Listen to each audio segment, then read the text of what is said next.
बढ़िया। फाइन। चलिए, बायोटेक का क्लास अटेंड कर रहे हैं आप लोग? Yes sir. ठीक। तो पिछले क्लास का जो लेक्चर है वो आप ही के बैच में शेड्यूल हुआ था, तो उसकी रिकॉर्डिंग ऑटोमेटिक आपके लिए क्लास में दिखाई दे देगी। ठीक है, आप अपना देख लीजिएगा जिन लोगों ने छोड़ा होगा क्लास। बायोटेक का क्लास जरूर अटेंड करिए, नहीं अटेंड कर पा रहे हैं तो रिकॉर्डिंग देखिए, रिकॉर्डिंग देख के क्वेश्चन सॉल्व कीजिए, क्योंकि अब चैप्टर का जो मेन पोर्शन था वो खत्म हो चुका है। अगले 1 से 2 लेक्चर में बायोटेक के दोनों यूनिट्स खत्म हो जाएंगे, मतलब दोनों का दोनों चैप्टर उसका खत्म हो जाएगा। उसके बाद क्योंकि आपको और कुछ पढ़ना नहीं है, आपका तो रेगुलर क्लास चल ही रहा है, आपका बस एक ही चैप्टर बचता है, ह्यूमन हेल्थ एंड डिजीज, जो हम रेगुलर क्लास में खत्म करेंगे।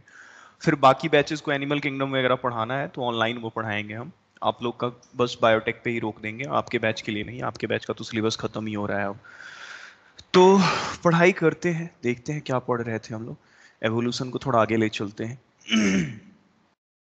मार्च चल रहा है, इस महीने आपका एवोल्यूशन खत्म हो जाएगा।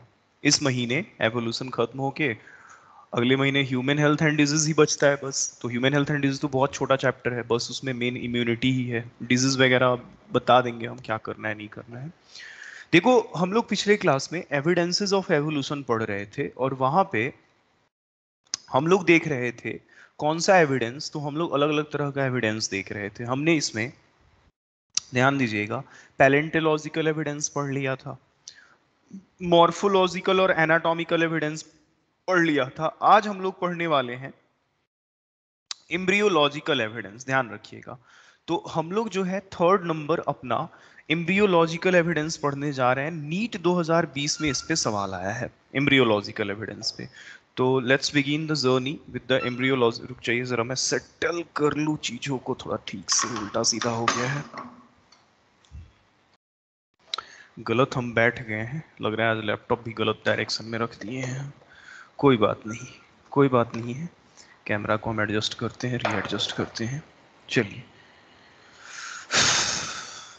देखिए हम लोग पढ़ने जा रहे हैं हमारा C number and the final number, embryological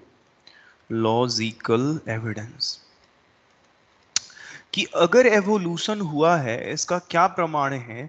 तो एम्ब्रियो को देख के, कैसे एम्ब्रियो को देख के, तो लेट मी टेल यू, मैं आपको आ गया है।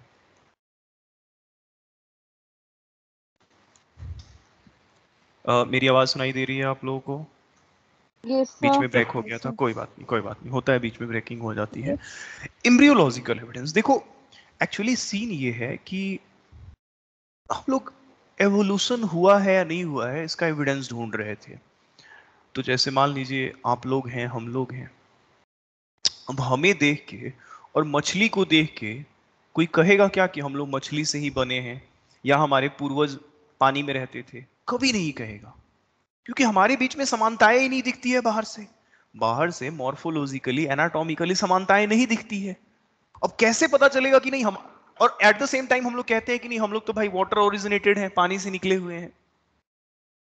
तो जब कई जानवरों को बाहर से देख के, मॉर्फोलॉजिकली देख के, एनाटॉमिकली देख के सिमिलैरिटी ना मिले, इसका मतलब ये तो नहीं है कि हमें समानता नहीं है। तो कैसे पता चलेगा कि हाँ सच में हमें समानता है? तो इसके लिए अलग अलग जानवरों के एम्ब्रियो की डेवलपमेंट देखी गई, तो पाया गया कई जानवरों में एम्ब्रियोलॉजिकल डेवलपमेंट कई मामलों में सेम है। और वहां से हमारी यूनिफिकेशन को ढूंढा गया कि हम सब एक जगह से बने हुए हैं। कैसे, मैं बताता हूं।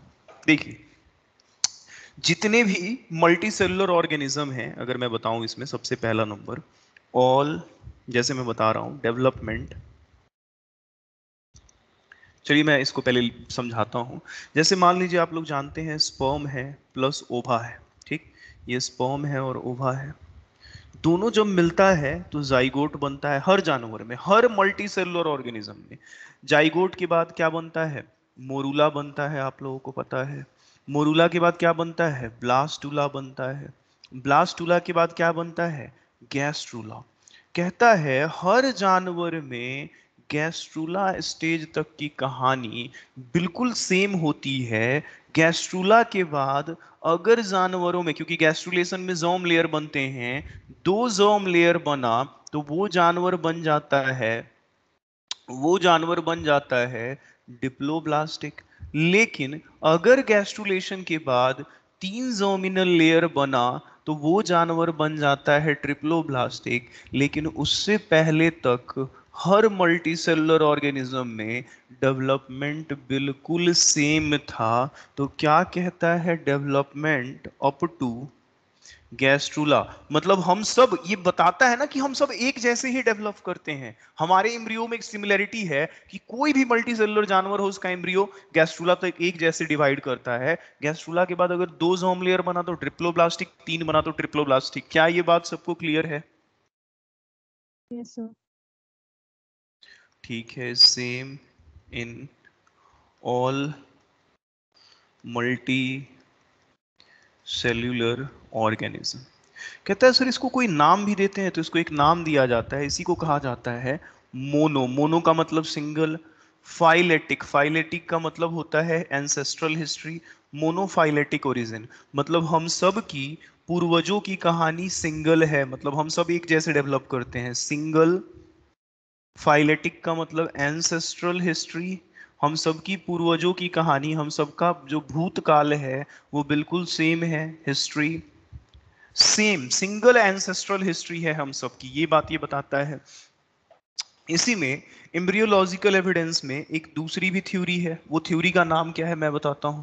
कहता है इस थ्योरी का नाम है लॉ ऑफ बेसिक प्रिंसिपल। थोड़ा सा ये चैप्टर बोर करेगा आपको, लेकिन हाँ इसका कोई सॉल्यूशन नहीं है, नॉन फिजियो चैप्टर है। और ऊपर से क्या है कि थ्योरीज वगैरह हैं, तो इसमें कुछ मसाला नहीं डाला जा सकता है। हालांकि मेरी कोशिश रहती है कि आप बोर ना हो। आपके पास भी कोई ऑप्शन है नहीं, आपको पढ़ना ही होगा, क्योंकि क्वेश्चंस आते हैं तो बहुत ज़्यादा सोचना नहीं है, जो बातें लिखी जाती है वही पूछा जाता है। और मैं इसको बोरिंग नहीं बना रहा, मेरी पूरी कोशिश है कि आपका इसमें इंटरेस्ट बना रहे। इनफैक्ट इंटरेस्टिंग है, ऐसा नहीं है एवोल्यूशन इंटरेस्टिंग नहीं है, हाँ फिजियो नहीं है, बस इतना कह लो। देखिए लॉ ऑफ बेसिक प्रिंसिपल को या रिकैपिचुलेशन थ्योरी को दिया था वॉन बेयर साहब ने। वाई? वॉन बेयर साहब। वॉन बेयर साहब ने इस थ्योरी को 1828 में दिया था। क्या कहना था उनका इस थ्योरी के बारे में? वो कहते थे कि किसी भी जानवर की डेवलपमेंट के टाइम में सबसे पहले तो जनरल कैरेक्टर आते हैं। सब, कोई भी जानवर हो एपियर्स, चाहे बर्ड हो, मछली हो, ह्यूमन हो, पहले साधारण कैरेक्टर आते हैं और बाद में उस जानवर में स्पेशल स्ट्रक्चर अपीयर होते हैं। Structure appears later. अब इसका मतलब समझिए, जैसे कोई भी जानवर हो तो उसकी बॉडी में सबसे पहले जरूरत पड़ती है दिल की, तो हर जानवर में दिल बनता है, ब्रेन बनता है। ये जनरल कैरेक्टर है, हर जानवर में बनेगा। लेकिन हर जानवर में आपको पता है विंग तो नहीं बनेगा, तो विंग जो है वो पहले नहीं बाद में आता है। हर जानवर के शरीर पे बाल तो नहीं होगा जैसा मैमल के पास होता है, तो बाल बाद में आता है। मतलब साधारण कैरेक्टर जो हम सब में कॉमन है, हर जानवर में कॉमन है, वो पहले आता है।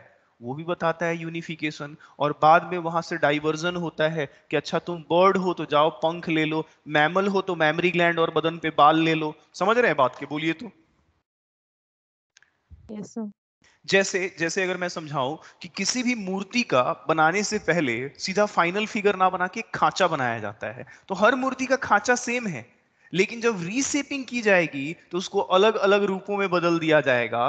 पहले तो उसका जो फ्रेम बनाया जाएगा वो तो सब में सेम ही बनेगा ना, बोलिए तो। Yes sir. तो बिल्कुल यही कहता है वॉन वेयर साहब का थ्योरी। मैं उम्मीद करूं कि आप समझ चुके हैं वॉन वेयर साहब की थ्योरी के बारे में। बताइए। Yes sir. Yes sir. चलिए एम्ब्रियोलॉजिकल एविडेंस में जो तीसरी बात है वो है, मैं बताता हूँ, बहुत फेमस है, इसका नाम है बायोजेनेटिक लॉ। Biogenetic law. देखिए बायोजेनेटिक लॉ का क्या कहानी है मैं बताता हूँ। इसको दिया था बाई ऑर्न्स्ट हैक्कल साहब ने। ऑर्न्स्ट हैक्कल साहब ने इसको दे रखा था, ध्यान रखिएगा। ऑर्न्स्ट हैक्कल साहब ने दे रखा था 1866 में दे रखा था। इसको ऑर्न्स्ट हैक्कल ने 1866 में दे रखा था। क्या है बायोजेनेटिक लॉ, मैं आपको बताता हूँ। बायोजेनेटिक लॉ जो है वो ये कहता है ऑन्टोजेनी, ऑन्टोजेनी रिकैपिटुलेट्स, रिकैपिटुलेट्स फाइलोजेनी बहुत इंपॉर्टेंट है, एनसीईआरटी में भी है, यहाँ से कुछ सवाल पूछे गए हैं। एनसीईआरटी में बहुत बेतरतीब ढंग से दे रखा है, आप समझ नहीं पाएंगे, मैं बताता हूँ क्या है। Ontogeny recapitulates phylogeny.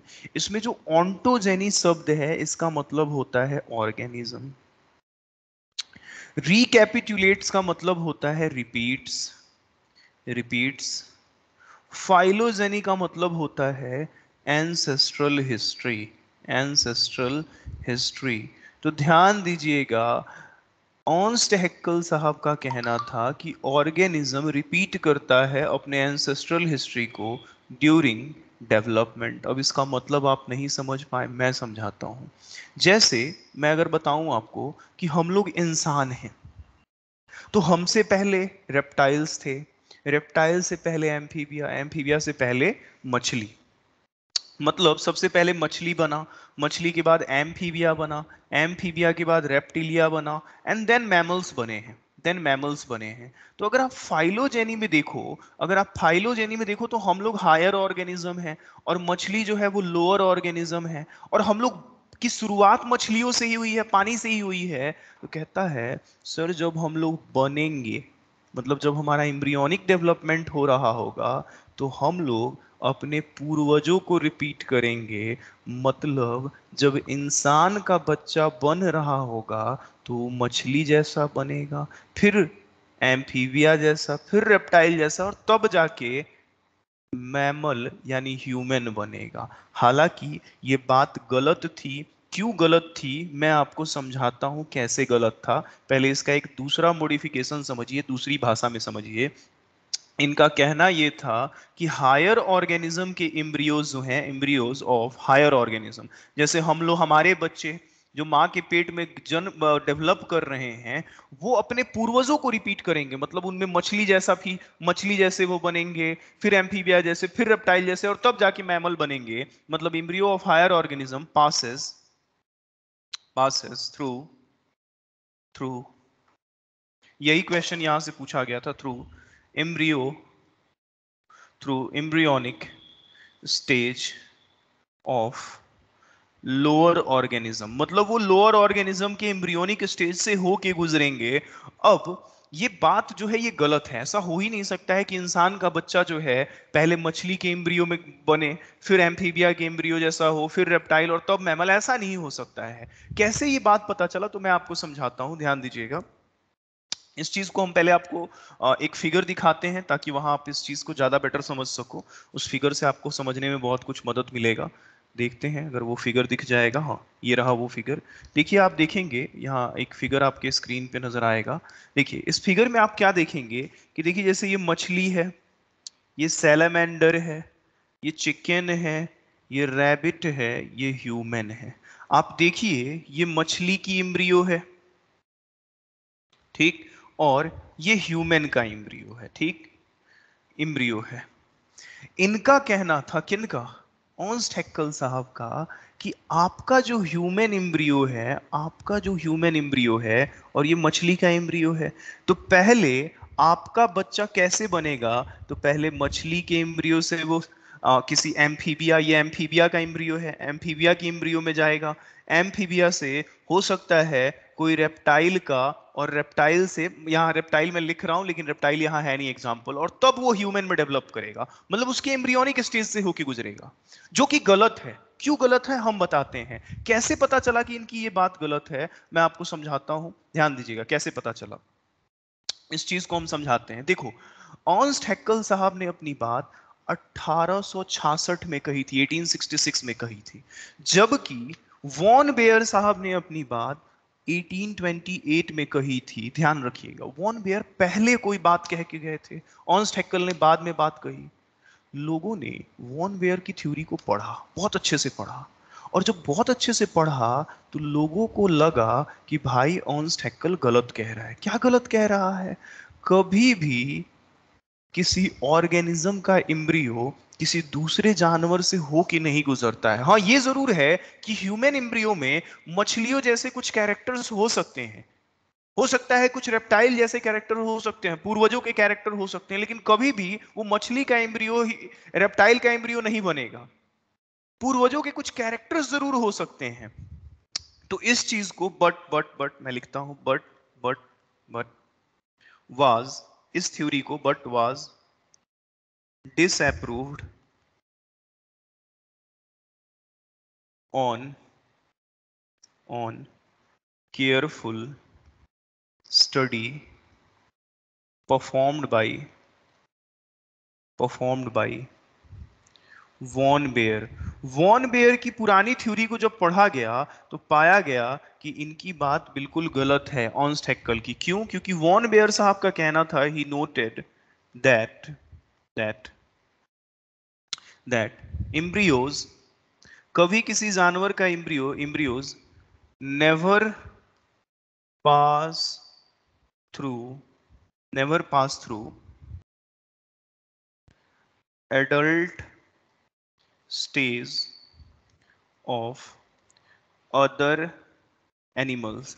किसी भी जानवर का एम्ब्रियो किसी दूसरे जानवर से होके नहीं गुजरता है, तो आखिर होता क्या है वो सुनिए। देखिए मैं आपको दिखाता हूं होता क्या है एक्चुअल में, वो समझाते हैं। आप 2 मिनट के अंदर इस चीज को समझ जाओगे, मैं आपको बहुत अच्छे से समझाता हूं। देखिए वॉन बेयर बहुत अच्छी बात उन्होंने कही थी। क्या कहा था आप समझोगे 2 मिनट के अंदर। जैसे ये मछली का एम्ब्रियो देखो, आप इस एम्फीबिया का एम्ब्रियो देखो, सैलेमेंडर जो है वो एम्फीबिया है, या इस ह्यूमन का एम्ब्रियो देखो, आप देखोगे कि ऑर्न्स्ट हैक्कल कहते थे आपका एम्ब्रियो पहले मछली का एम्ब्रियो बनेगा, ऐसा नहीं है। आप देखो हम सबके एम्ब्रियो में ये टेल नजर आ रहा है, पोस्ट एनल टेल नजर आ रहा है। ये कॉमन कैरेक्टर है हम सबके एम्ब्रियो में। इस तरह से फेरिंग्स में गिल स्लिट नजर आ रहे हैं हम सब में।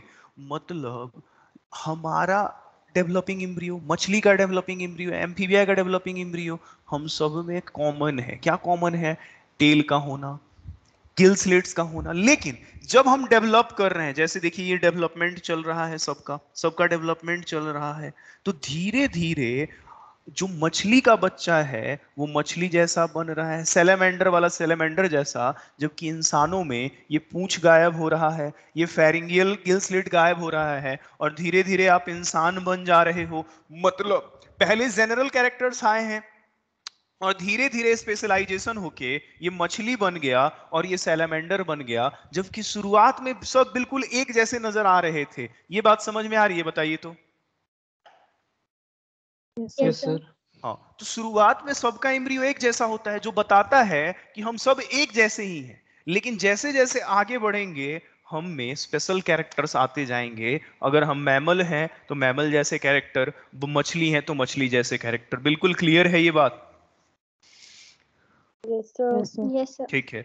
तो ये थी कहानी, किसकी कहानी? तो this was the story of what, तो आपका एम्ब्रियोलॉजिकल एविडेंस। एम्ब्रियोलॉजिकल एविडेंस के बाद ये आपका एविडेंस वाला टॉपिक समाप्त हो जाता है। इसमें एक और टॉपिक है छोटा सा, एम्ब्रियोलॉजिकल एविडेंस में ही एक टॉपिक, एविडेंसेस में ही टॉपिक है। वो टॉपिक मैं आपको पढ़ाने जा रहा हूँ, वो बहुत फेमस टॉपिक है।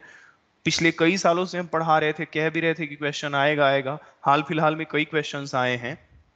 चलिए उस चीज की हम लोग बात करते हैं जो हमें पढ़ना है। उसका नाम है एडॉप्टिव रेडिएशन। तो आपका एविडेंस समाप्त हो चुका है। आप एक अलग टॉपिक एनसीईआरटी का पढ़ने जा रहे हो, उसमें आपको पता चलेगा कुछ, आप चिंता नहीं कीजिए। एडॉप्टिव रेडिएशन, एडॉप्टिव रेडिएशन मैं समझाता हूं आपको एडॉप्टिव रेडिएशन क्या है। देखिए जैसे मान लीजिए, इधर एक कॉन्सेप्ट समझिए। जैसे मान लीजिए हम बिहारी हैं, ठीक, हम बिहारी हैं, ठीक, आप जम्मू वाले हैं, ठीक। अच्छा हम बिहारी हैं तो हम क्या खाते थे? क्लास है सर आपकी? हम बिहारी हैं तो हम क्या खाते हैं? मान लीजिए लिट्टी चोखा खाते हैं। आप कहाँ लीजिएगा क्लास? बगल वाले में। उसका एसी नहीं चल रहा था तो हम इसमें बैठ गए। हो गया, मेरा खत्म ही हो जाएगा। हमको लगा कि आप नहीं आइएगा, कोई ना। तो ध्यान दीजिएगा, मान लीजिए हम बिहारी हैं तो हम लिट्टी चोखा खाते हैं, समझ रहे हैं बात को। और आप जम्मू वाले हैं तो आप क्या खाते हैं? कुलचा खाते हैं, ठीक। एक दिन क्या हुआ, आप भी अपना घर बार छोड़ के भाग गए महाराष्ट्र। कहाँ भाग गए? महाराष्ट्र, ठीक। और इधर से हम भी अपना घर बार छोड़ के भाग गए महाराष्ट्र। हम दोनों को हीरो बनने का शौक था, मुंबई पहुंच गए। अब मुंबई पहुंचे तो देखिए हुआ क्या। हम दोनों जो थे वो अलग अलग टाइप के थे। मान लीजिए कि हम बिहारी थे, ठीक है। अच्छा, ये पहले ये हटा सकते हो आप, इस चीज को हटा सकते हो, जम्मू वाले को एग्जाम्पल को हटा सकते हो, पर 2 मिनट के अंदर आपको समझाते हैं। इधर देखिए, जैसे मान लीजिए आप, हम बिहारी थे, आप जम्मू वाले थे। हम लोग जब मुंबई गए तो हम लोगों का एडॉप्टेशन बदला। एडॉप्टेशन कैसे बदला? हैबिटेट बदल गया। पता चला हमको वहां लिट्टी चोखा नहीं मिल रहा है, आपको वहां कुलचा नहीं मिल रहा है। अब हम दोनों को क्या मिल रहा है? वड़ा पाव मिल रहा है। समझ रहे हैं बात को? मतलब हम दोनों को रेडिएट करना पड़ा, बदलना पड़ा।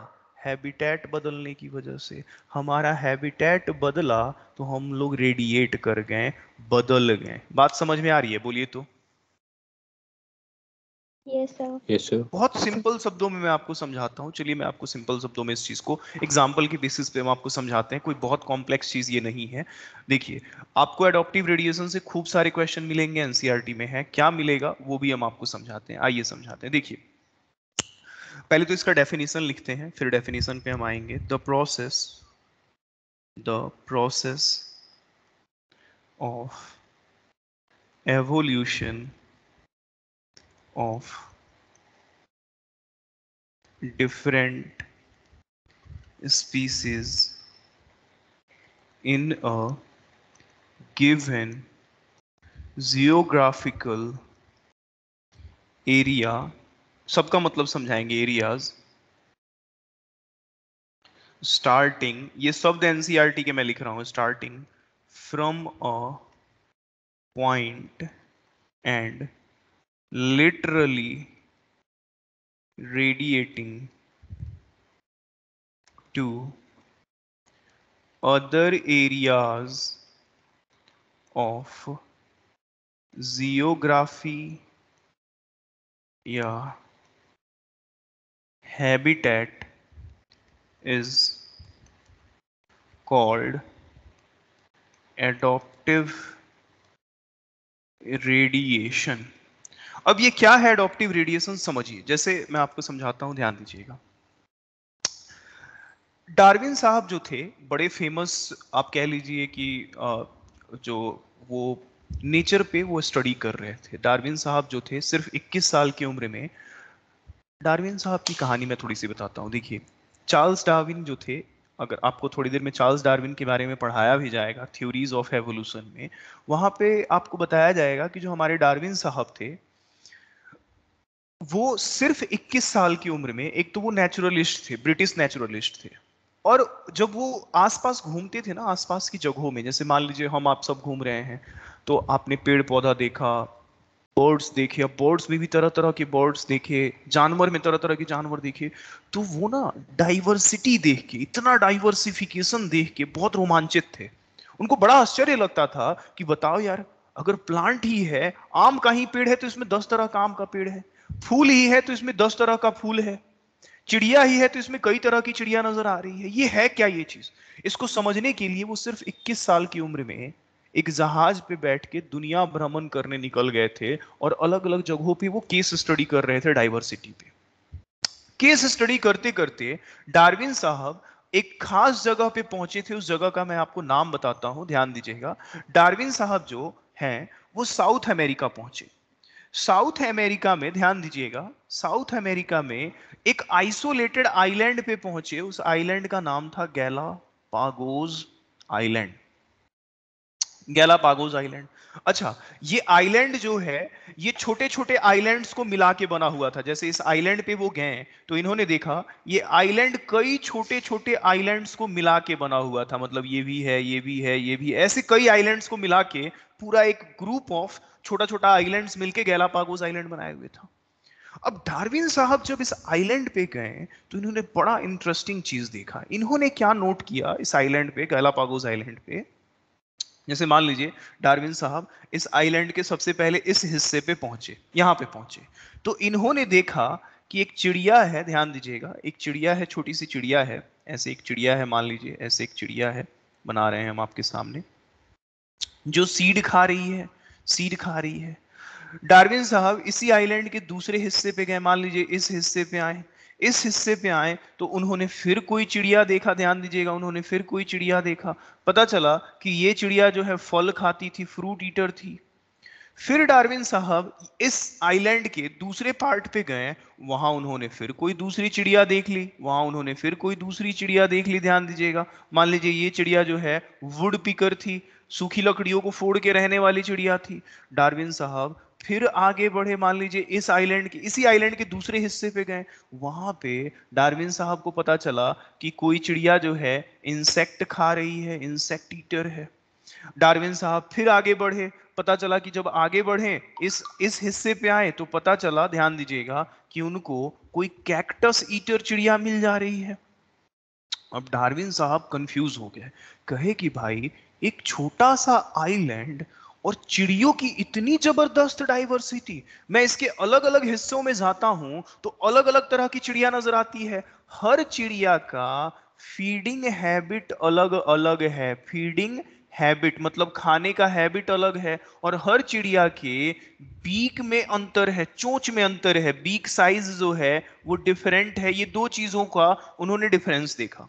तो डार्विन साहब ने इस केस को स्टडी करना चाहा कि आखिर ऐसा कैसे हो सकता है कि एक छोटे से आइलैंड पे मेरे को 20 अलग अलग तरह की चिड़िया देखने को मिली, इनको कैसे?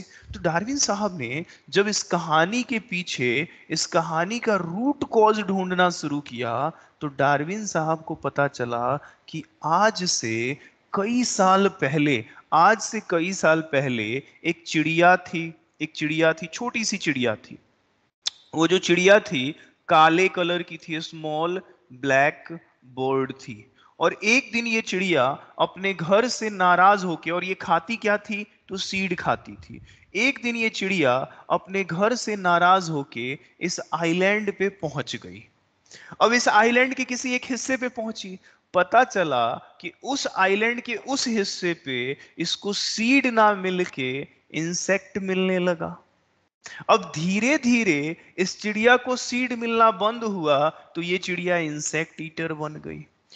उसी चिड़िया के फैमिली से कुछ चिड़िया जो है उड़ के उसी आइलैंड के दूसरे हिस्से पे गए, तो पता चला उनको वहां पे इंसेक्ट नहीं फल मिल रहा था, तो वो फ्रूट ईटर बन गए। उसी में से कुछ उसी आइलैंड के दूसरे हिस्से पे गए, उनको कैक्टस मिला, तो कैक्टस ईटर बन गए। तो डार्विन साहब ने कहा कि ये जो गैलापागोस आइलैंड पे ये चिड़िया अलग अलग नजर आ रही है 20 तरह की, ये सब का कॉमन एंसेस्ट्री है, ये सब की सब एक स्मॉल ब्लैक बर्ड से बनी हुई है जो कि सीड ईटर थी। और इस स्मॉल ब्लैक बर्ड का उन्होंने नाम रखा डार्विन फिंचेस। क्या नाम रखा जरा बताइए तो? Darwin finches. तो ये डार्विन फिंचेस क्या है, ये बड़ा जबरदस्त एग्जाम्पल है। अच्छा, आप इसमें देख रहे हैं कि एक सीड, एक छोटी सी चिड़िया, ये एक छोटी सी चिड़िया 20 अलग अलग तरह की चिड़िया बनाई है। ये आपको नहीं लगता है जैसे आप घर में एक बल्ब देखते हैं और उससे ऐसे लाइट फैल रहा होता है, ऐसे लाइट फैल रहा होता है, तो एक छोटी सी चिड़िया और उससे 20 अलग अलग तरह की चिड़िया, ये डाइवर्जेंट एवोल्यूशन आपको नहीं नजर आ रहा है? बोलिए तो, आपको नहीं लग रहा है ये यस सर। डाइवर्जेंट एवोल्यूशन है? बताइए, डाइवर्स किए हैं सब एक ही जगह यस से, सर। बोलिए तो। ठीक ठीक ठीक ठीक। तो यही है एडॉप्टिव रेडिएशन। इसका कारण क्या उन्होंने बताया? इसका कारण उन्होंने बताया कि एक छोटी सी चिड़िया आई इस आइलैंड पे, उसका एडॉप्टेशन बदल गया, एडॉप्टेशन बदला तो उसको रेडिएट करना पड़ा। This is it. हो गया? बात समझ में आया? Yes sir. Yes sir. Yes तो सर। ये एग्जाम्पल है, ध्यान दीजिएगा, एग्जाम्पल है डार्विन फिंचेस। मैं फोटो दिखाऊंगा, आप चिंता ना करें। डार्विन फिंचेस क्या है? डार्विन फिंचेस जो है ये रिजल्ट हैं डाइवर्जेंट एवोल्यूशन के, are the result of divergent evolution. ध्यान रखिएगा, ये डाइवर्जेंट एवोल्यूशन का रिजल्ट है। दूसरी बात अगर मैं आपको बताऊं डार्विन फिंचेस के बारे में, तो डार्विन साहब, डार्विन जो थे, Darwin visited Galapagos island and there he found there he found 20 different, कहानी में लिख देता हूँ 20 डिफरेंट, ये एनसीईआरटी में है, सवाल पूछे जाएंगे। अभी अभी इसमें है, अभी कहानी बाकी है इसकी। 20 varieties of small black bird. Small black bird, पहले तो इसको हमको सेपरेट करने दीजिए, जो इधर कहानी आपको समझाए हैं। स्मॉल ब्लैक बर्ड विच, ये क्वेश्चन पूछेगा कि स्मॉल ब्लैक बर्ड किस मामले में अलग थे, किस मामले में अलग थे, विच वेरीज इन द, बताइए, शेप ऑफ बीक्स, उनका चोंच अलग था और उनका क्या अलग था, खान पान, फीडिंग हैबिट। बहुत अच्छे, फीडिंग हैबिट। लेकिन इन सब का कॉमन एंसेस्टर कौन थी, डार्विन, स्मॉल ब्लैक बर्ड। ठीक ठीक, this birds are called, this birds are called Darwin finches, इन्हीं चिड़ियाओं को डार्विन फिंचेस कहा गया। बोलिए, समझ में आया? Yes sir. अच्छा, इसी के दूसरे एग्जाम्पल है, इसका एक दूसरा एग्जाम्पल भी है, मैं बताता हूँ। ऑस्ट्रेलियन मार्सुपियल, वो आपको हम समझाते हैं। ऑस्ट्रेलियन मार्सुपियल, एक तो इसका पहला एग्जाम्पल हो गया ये डार्विन फिंचेस, दूसरा एग्जाम्पल है ऑस्ट्रेलियन मार्सुपियल। पहले डार्विन फिंचेस का हम फोटो आपको दिखा देते हैं ताकि आपको ऐसा ना लगे कि हाँ पता नहीं सर ने क्या पढ़ा दिया। तो होल्ड ऑन, डार्विन फिंचेस का फोटो मिल जाएगा हमारे पास है। मैं इसको क्रॉप कर देता हूँ, रुक जाइए, पहले इसको स्पेस बना के इसको क्रॉप कर देते हैं। हमारे पास क्रॉप ऑप्शन है, ठीक, इधर क्रॉप कर लेते हैं, ठीक, इधर लाइए इसको, इस पे सेट कीजिए, यहाँ सेट कीजिए। हाँ, आप देखेंगे, आप ध्यान से अगर देखेंगे तो ये देखिए, ये डार्विन फिंचेस, इसमें दिखाया गया है कि एक ही जगह से वेजिटेरियन फिंच, इंसेक्टिवोरस, ये वुड पिकर, देख रहे हैं, ये warbler Finch, cactus Finch, sharp, सब अलग अलग तरह की दिखाई दे रही हैं, देखिए तो। Yes sir. और ये सब ओरिजिनल सीड ईटिंग एंसेस्टर से बनी हुई हैं, ठीक है, तो ये ध्यान रखिएगा, अलग अलग तरह के बने थे। अच्छा, इसका जो दूसरा एग्जाम्पल है वो दिखाते हैं। ये सब डाइवर्जेंट एवोल्यूशन है, एडॉप्टिव रेडिएशन में डार्विन फिंचेस डाइवर्जेंट एवोल्यूशन। इसका दूसरा एग्जाम्पल है ऑस्ट्रेलियन मार्सुपियल, देखिए दिखाते हैं ऑस्ट्रेलियन मार्सुपियल की क्या कहानी है। ऑस्ट्रेलियन मार्सुपियल्स जो हैं वो भी डाइवर्जेंट एवोल्यूशन शो करते हैं एडॉप्टिव रेडिएशन, एडॉप्टिव रेडिएशन में डाइवर्जेंट एवोल्यूशन हुआ है इनका। कैसे, मैं आपको दिखाता हूं, देखिए इसका दूसरा एग्जांपल पूछेगा सवाल, इसको भी क्रॉप करते हैं, होल्ड ऑन, इसको भी क्रॉप करते हैं। ऑस्ट्रेलियन मार्सुपियल हमारे पास है, एनसीईआरटी में ये फिगर है, अब तक आपके सामने कई बार गया होगा, शायद आपने ध्यान नहीं दिया होगा, आज ध्यान दीजिए, इस पे सवाल क्या पूछा जाएगा मैं दिखाता हूं आपको। देखिए, अगर हम स्क्रीन पे दिखा पा रहे हैं तो आप देखेंगे मार्सुपियल का रेडिएशन यहां दिखाया गया है, adaptive radiation of marsupial of Australia. पता है ऑस्ट्रेलिया में मार्सुपियल थे, मार्सुपियल किसको कहते हैं मैं बताता हूं, जिनके पास मार्सुपियल पाउच होता है जिसमें वो बच्चों को पालते हैं, मैमल्स ही होते हैं, ये ध्यान रखिएगा। पहले कोई एक मार्सुपियल था, उसी से सुगर ग्लाइडर बना, उसी से तस्मानियन वॉल्फ बना, टाइगर कैट बना, एंट एटर बना, मार्सुपियल रैट बना, कंगारू रैट बना, मार्सुपियल मोल, कोआला, और सब बैंडिकूट, सब बना। तो देख रहे हैं एक जगह से सब रेडिएट किया है, ये डाइवर्जेंट नजर आ रहा है, बोलिए तो। यस मतलब एक ही मार्सुपियल से ये सब मार्सुपियल बने हुए हैं, कोई मार्सुपियल होगा उसी से तरह तरह के मार्सुपियल अलग अलग जगहों पे ऑस्ट्रेलिया में डाइव बने हुए हैं। क्लियर है ये बात? इनका नाम थोड़ा ध्यान रखिएगा, इनका नाम थोड़ा ध्यान रखिएगा, रहेगा ध्यान? Yes sir. ठीक है। अच्छा, ऐसा है क्या कि अभी अभी तक आपको क्या लग रहा है कि जो भी एडॉप्टिव रेडिएशन है, रेडिएशन का मतलब ये होता है दूर भागना। जैसे एक बल्ब को तुम देखते हो, एक बल्ब को देखते हो, मान लो ये बल्ब है, तो इससे जो लाइट निकलती है वो तो दूर ही भागता है ना, बोलो तो। हम्म, यस सर। उसी को तो तुम रेडिएशन कहते हो। तो एडॉप्टेशन बदलने की वजह से रेडिएट करना इज एडॉप्टिव रेडिएशन। बात समझ में आ रहा है? बोलिए तो। Yes sir. ठीक। Yes sir. लेकिन लेकिन कई बार एडॉप्टिव रेडिएशन जो है वो कन्वर्जेंट एवोल्यूशन भी कराता है, और ये सवाल पूछा गया है, इंपॉर्टेंट है, और नीट में पूछा गया है इस साल हाल फिलहाल में। कैसे? आप कहोगे सर कैसे मान ले आपकी बात को कि एडॉप्टिव रेडिएशन कन्वर्जेंट भी होता है, तो दिखाते हैं। देखिए, जैसे मान लीजिए कोई आइलैंड है, जैसे मान लीजिए कोई आइलैंड है, अच्छा, इस आइलैंड पे सिर्फ इंसेक्ट है, ठीक, इंसेक्ट है। एक दिन एक चिड़िया थी, वो अपने घर से नाराज होके, ध्यान दीजिएगा, और ये चिड़िया थी कैसी, तो सीड ईटर थी, ठीक, सीड ईटर थी। अपने घर से नाराज होके उड़ती हुई चली आई इस आइलैंड पे। तो जब इस आइलैंड पे आएगी तो इसको सिर्फ इंसेक्ट मिलेंगे, तो ये किस में बदल जाएगी धीरे धीरे?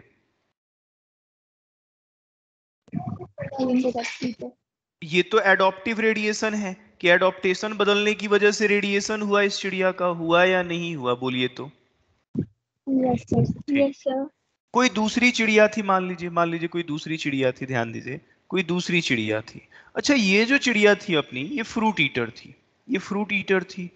एक दिन ये भी अपने घर से नाराज होके उड़ के भागी, उड़ के भागी और इसी आइलैंड पे ये चली आई। अब धीरे धीरे ये फ्रूट ईटर चिड़िया भी किस में बदल गई? तो इंसेक्ट ईटर में बदल गई। अब इस चिड़िया का भी क्या हुआ जरा बताइए तो। एडॉप्टेशन बदला तो रेडिएशन हुआ। लेकिन दो अलग अलग चिड़िया, दोनों का अपना अपना एडॉप्टिव रेडिएशन, लेकिन आप देख रहे हैं कि इस आइलैंड पे एक से ज्यादा एडॉप्टिव रेडिएशन हुआ है। इधर इस चिड़िया का भी एडॉप्टिव रेडिएशन, इधर इस चिड़िया का भी एडॉप्टिव रेडिएशन। इस एक ही आइलैंड पे जब एक से ज्यादा एडॉप्टिव रेडिएशन होता है तो उसकी वजह से दोनों एक जैसे बन गए हैं, दोनों का कन्वर्जेंस हुआ है। एक थी सीड ईटर, वो भी इंसेक्ट ईटर बन गई, ये था फ्रूट ईटर, ये भी इंसेक्ट ईटर बन गया, दोनों कन्वर्ज कर गए हैं। बोलिए तो। Yes sir, yes sir. जैसे हम लिट्टी चोखा खाने वाले महाराष्ट्र में चले गए तो वड़ा पाव खाने लगे, मेरा रेडिएशन हुआ। तुम जम्मू कुलचा खाने वाले महाराष्ट्र में चले गए, तुम्हारा भी रेडिएशन हुआ। लेकिन हम दोनों अलग अलग एक ही जगह महाराष्ट्र में गए तो वड़ा पाव हम दोनों खाने लगे, हम दोनों एक जैसे बन गए। इज इट कन्वर्जेंस और डाइवर्जेंस? तो कहता है जब व्हेन मोर देन, एनसीईआरटी की खूबसूरत line, when more than one adaptive radiation, when more than one adaptive radiation appeared appeared to have occurred in an single area, it is called, it is called, क्या कहलाता है ये? Convergence. Convergent evolution. बहुत अच्छे। इसके दो example आपको जानने हैं, मैं दोनों एग्जाम्पल बताता हूँ। एक तो मैं बताता हूँ इसका दो एग्जाम्पल। कन्वर्जेंस ऑफ, मैं लिख देता हूँ, ये पूछा गया है, convergence of Australian marsupial, marsupial and placental mammals, placental mammals. देखिए इसका मतलब क्या होता है, मैं समझाता हूँ आपको। एक फिगर दिखाते हैं एनसीईआरटी में, ये दिखाए हुए हैं एनसीईआरटी में, दोनों पढ़ाए हुए हैं। देखिए जैसे अगर मैं समझाऊं तो जैसे मान लो ये ऑस्ट्रेलिया था, ठीक, ऑस्ट्रेलिया था, ठीक। यहाँ पे जैसे कोई सिंगल मार्सुपियल था, जैसे इसको थोड़ा सा बड़ा बनाते हैं, जैसे मान लीजिए कोई मार्सुपियल था, जैसे मान लीजिए कोई मार्सुपियल था। उस मार्सुपियल में रेडिएशन चला, रेडिएशन चल चल के उस मार्सुपियल से क्या क्या बना, तो अभी अभी मैं बता रहा था, जैसे मान लीजिए इससे क्या बना, तस्मानियन वॉल्फ बना, तस्मानियन वॉल्फ बना। मान लीजिए उसी से क्या बना, मैं बताऊं अगर आपको, तो मान लीजिए कि इसी से बना नम्बट बना, नम्बट जिसको हम लोग एंट ईटर कहते हैं। मान लीजिए इसी से क्या बना, फ्लाइंग, जैसे बताते हैं अगर आपको, तस्मानियन वॉल्फ हो गया, मान लीजिए इससे टाइगर कैट बना। ये इस तरह के जानवर बने, या फिर मान लीजिए कि मोल बना, ठीक, मोल बना। ये सब ऑस्ट्रेलिया के मार्सुपियल थे, इनका एडॉप्टिव रेडिएशन हुआ है ऑस्ट्रेलिया में। अच्छा, हमारे यहाँ जो मैमल्स पाए जाते हैं, जैसे इंडिया में जो मैमल्स पाए जाते हैं, इंडिया में जो मैमल्स होते हैं वो मार्सुपियल नहीं होके प्लेसेंटल होते हैं। प्लेसेंटल मैमल किसको कहते हैं? जिनके पास प्लेसेंटा बनता हो, जो बच्चों को जन्म देते हो। अब मान लीजिए आप यहां के किसी, ध्यान दीजिएगा, यहां के वॉल्फ को लेके गए, कहां लेके गए? ऑस्ट्रेलिया। यहां के इंडिया के वॉल्फ को, प्लेसेंटल को। अब ये गया वहां पे, ये भी ऑस्ट्रेलियन जैसा ही बन जाएगा। मतलब कई साल पहले आप महाराष्ट्र जाके हीरो बन गए, हम आए कई साल बाद हम भी हीरो बन गए, मतलब हम दोनों एक जैसे हो गए, हम दोनों का कन्वर्जेंस हुआ। हालांकि हम दोनों का अपना इंडिविजुअल रेडिएशन हुआ है, लेकिन हम दोनों एक जैसे बन गए हैं। This is convergence. चलिए मैं आपको फिगर के बेसिस पे दिखाता हूं। इसको फिगर के बेसिस पे बहुत बढ़िया आपको समझ में आएगा। एनसीईआरटी का एक फिगर है इस कन्वर्जेंट एवोल्यूशन का, आप देखेंगे तो आपको ये समझने में मदद मिलेगा। देखिए क्या है वो फिगर, मैं दिखाता हूं। आप देखेंगे इस फिगर में कि देखिए जैसे ये प्लेसेंटल मैमल है, ये ऑस्ट्रेलियन मार्सुपियल है, तो हमारे यहाँ के जो मोल ऑस्ट्रेलिया में गए वो ऑस्ट्रेलियन जैसे ही बन गए। हमारे यहाँ के जो एंट ईटर गए वो ऑस्ट्रेलिया के एंट ईटर जैसे ही बन गए। इसी तरह से हमारे यहाँ के जो स्क्विरल उन वहां लेके गए हम लोग, वो भी उनके जैसे बन गए। हमारे यहाँ का वॉल्फ इनके जैसा बन गया, तस्मानियन वॉल्फ जैसा। ये कन्वर्जेंस था। आप जितने प्लेसेंटल को ऑस्ट्रेलिया ले जाइएगा, धीरे धीरे वो वहां के मार्सुपियल जैसे बन जाएंगे, क्योंकि इनका एडॉप्टेशन बदलेगा। This is convergent evolution. बात समझ में आ रही है? Yes sir. यस और सर। एनसीईआरटी में लिखा भी है कि picture showing convergent evolution of Australian marsupial and placental mammals. बोलिए बात समझ में आया ये? Yes sir. इसमें ध्यान क्या रखना है, हालांकि क्वेश्चन पूछा जा चुका है, हर साल पढ़ाते थे। एक एडॉप्टिव रेडिएशन हमेशा डाइवर्जेंट होता है, और एक से ज्यादा एडॉप्टिव रेडिएशन एक ही जगह पे कन्वर्जेंट हो जाता है। क्लियर है ये बात? Yes sir. ठीक। यस। तो this is all about the what. आपका पूरा का पूरा ये टॉपिक समाप्त हो चुका है, एविडेंसेस। अब हम लोग, मैंने कहा था कि एवोल्यूशन में 3 टॉपिक हम लोग पढ़ेंगे। एक टॉपिक हम लोग ऑलरेडी पढ़ चुके हैं, एक टॉपिक ऑलरेडी हम लोग पढ़ चुके हैं ओरिजिन, दूसरा एविडेंस पढ़ चुके हैं। अब हम लोग थ्योरीज पढ़ने जा रहे हैं, थ्योरीज ऑफ एवोल्यूशन, और फिर ह्यूमन एवोल्यूशन।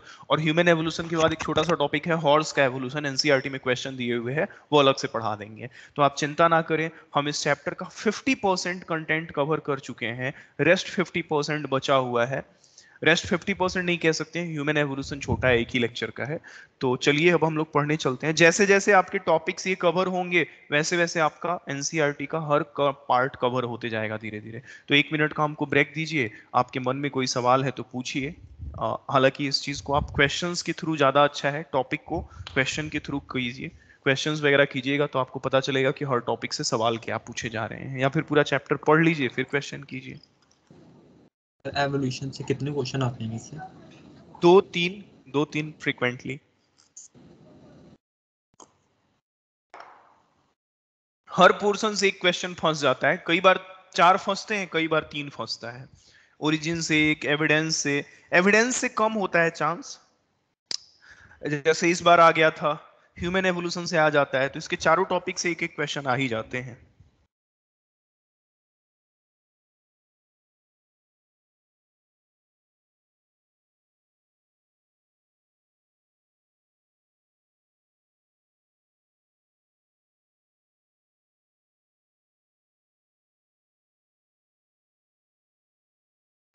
तो सर हम्म सर जो वो एरा वाला चार्ट नहीं है जिसमें डिफरेंट पीरियड्स दिए हैं, सर उसकी जो डेट्स है सर वो भी याद करनी है नहीं, सारी? उसको याद करना ही नहीं है दक्ष, यही चीज तो हम बता रहे हैं। उसको हम यूज करना अभी थ्योरीज के बाद सिखाएंगे, ठीक है? थ्योरीज और ह्यूमन एवोल्यूशन के बीच में हम बताएंगे कि एनसीईआरटी में उसको कैसे यूज करना है, ठीक? बीच में एक टॉपिक आएगा, वहां हम समझाएंगे। जब डायनासोर वाला एक फोटो दिया हुआ है और एक प्लांट एवोल्यूशन का फोटो दिया हुआ है आपके एनसीईआरटी में, तो उस चार्ट का हम दोनों को कनेक्ट करेंगे। हम वापस उस फिगर पे जाएंगे जो जिसकी आप बात कर रहे हो, और उन दोनों को हम कनेक्ट करके पढ़ाएंगे, ठीक है? यस हम बताएंगे उसका यूज कब करना है, हमको वो बाद में ही बताना चाहिए था, पर कोई बात नहीं। हम उन दोनों को यूज करके दिखाएंगे कि आपको, और ह्यूमन एवोल्यूशन में 3 जगह पे उसकी जरूरत पड़ेगी। डायनासोर, प्लांट और ह्यूमन एवोल्यूशन समझने में उस चार्ट का जरूरत पड़ेगा। आप चिंता ना करें, हम उसका जब यूज करेंगे तो खुद बताएंगे कि आपको क्या याद रखना है, ठीक है? यस ठीक है, अभी मैंने उसका यूज नहीं किया है। आगे के टॉपिक्स में थ्योरीज के बाद से वो उसका मॉडर्न अभी हम बताते हैं थ्योरी में कैसे यूज होगा, हम बताएंगे, आप चिंता नहीं कीजिए। चलिए तो आगे बढ़ते हैं। हम लोग पढ़ने जा रहे हैं हमारा वेरी फेमस, मैंने देख लूँ जरा मैंने नंबरिंग में क्या लिखा है, रोमन में लिखा है, तो हम लोग अपना तीसरा टॉपिक पढ़ने जा रहे हैं, थ्योरीज ऑफ एवोल्यूशन। देखिए थ्योरीज ऑफ एवोल्यूशन है सबसे फेमस थ्योरी, ये रहा, थ्योरीज ऑफ एवोल्यूशन। देखिए एवोल्यूशन हुआ है या नहीं, इसके रिगार्डिंग हमने सबसे पहले ओरिजिन पढ़ा, ओरिजिन के बाद एविडेंस पढ़ लिया। अब कई लोगों अपनी अपनी बातें कह देते हैं कि हाँ मेरे ख्याल से तो ऐसे एवोल्यूशन हुआ है, वैसे हुआ है। वहीं हम लोग पढ़ने जा रहे हैं कि किसकी बात सही है, किसका बात गलत है, किसका बात किस हद तक सही है। सबसे पहले थ्योरी दिया था लेमार्क साहब ने। दूसरी बार ऐसे बहुत सारे लोग दिए हैं, लेकिन आपको जिनके बारे में पढ़ना है वही पढ़ा रहे हैं। दूसरी थ्योरी है डार्विन साहब की थ्योरी। तीसरी जो थ्योरी है वो है म्यूटेशन की थ्योरी, कि एवोल्यूशन अगर हुआ है तो कैसे हुआ है। और चौथी जो थ्योरी है वो है डी नंबर, मॉडर्न थ्योरी।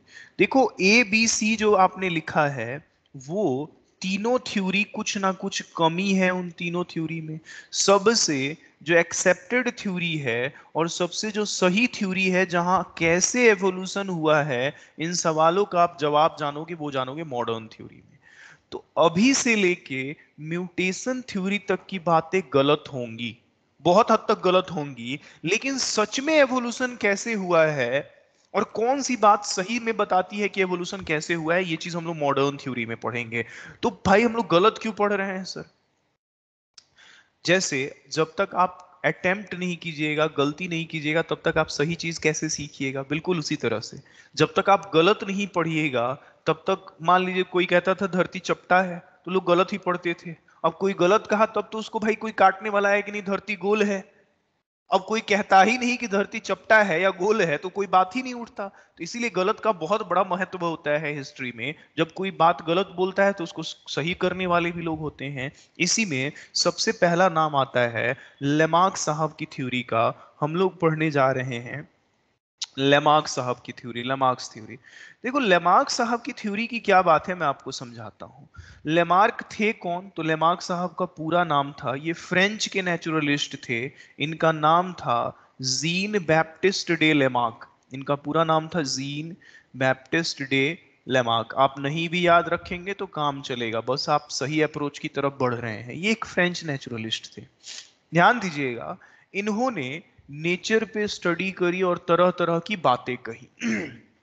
जैसे इनका सबसे पहला कहना क्या था, लेमार्क साहब की थ्योरी का सबसे पहला इन्होंने ये कहा कि भाई हर लिविंग ऑर्गेनिज्म और उसके बॉडी के पार्ट्स का साइज लगातार बढ़ते रहता है। ऑल लिविंग ऑर्गेनिज्म एवोल्यूशन के रिगार्डिंग ये बात बता रहे थे। And their organs tends to increase in size। हर लिविंग ऑर्गेनिज्म और उसकी बॉडी के ऑर्गन्स की साइज बढ़ते रहती है। अच्छा, जैसे अगर मैं बताऊं कि इसके सपोर्ट में उन्होंने क्या बात कहा, तो अगर मैं बताऊं तो घोड़े का जो एवोल्यूशन हुआ है, पहले जो घोड़े थे ना वो बकरी के साइज के हुआ करते थे। धीरे धीरे धीरे धीरे घोड़ों का क्या हुआ है, साइज बढ़ा है। ठीक, तो इन्होंने ये बात कहा। इसी तरह से अगर मैं आपको बताऊं कि ध्यान दीजिएगा, इसमें अगर मैं कुछ और चीजों को बताऊं, अपने सपोर्ट में इन्होंने बातें भी बहुत सारी रखी थी। तो इन्होंने, लेकिन हालांकि इसकी ड्रॉबैक है। ड्रॉबैक क्या है, जैसे अगर मैं समझाऊं, इसका एक ड्रॉबैक है। इन्होंने पहली बात तो कह दी कि भाई हर ऑर्गेनिज्म और उसकी बॉडी का पार्ट हमेशा बढ़ते रहता है, लेकिन इसका ड्रॉबैक क्या है? ड्रॉबैक ये है कि धरती पे आज से करीब करीब 200 मिलियन साल पहले जब आपकी धरती पे डायनासोर हुआ करते थे, तो जब डायनासोर हुआ करते थे तब जो टेरिडोफाइट्स हुआ करते थे, प्लांट्स, वो विशाल काय हुआ करते थे, बादलों को छूते थे वो टेरिडोफाइट्स। लेकिन धरती पे कुछ बदलाव हुआ इन्वायरमेंट में, डायनासोर भी विलुप्त हो गए और वो टेरिडोफाइट्स जो बड़े बड़े हुआ करते थे, अब वो झाड़ी जंगल बन के रह गए हैं। तो कहने का मतलब ये है कि पहले के जो टेरिडोफाइट्स थे, प्रिमिटिव फॉन्स, फॉन्स बोले तो टेरिडो, वो टेरिडो वो are giant sized but are now like herbs. तो इनकी बात थी कि भाई सबका साइज बढ़ा है, लेकिन आप यहां देखोगे कि पहले तो जायंट साइज के थे, लेकिन अब जो हैं हर्ब्स बन के रह गए हैं। तो साइज घटा है, इनकी बात उससे गलत हो जाती है। हर बार ये साइज बढ़े ही, इसकी कोई जरूरत नहीं है।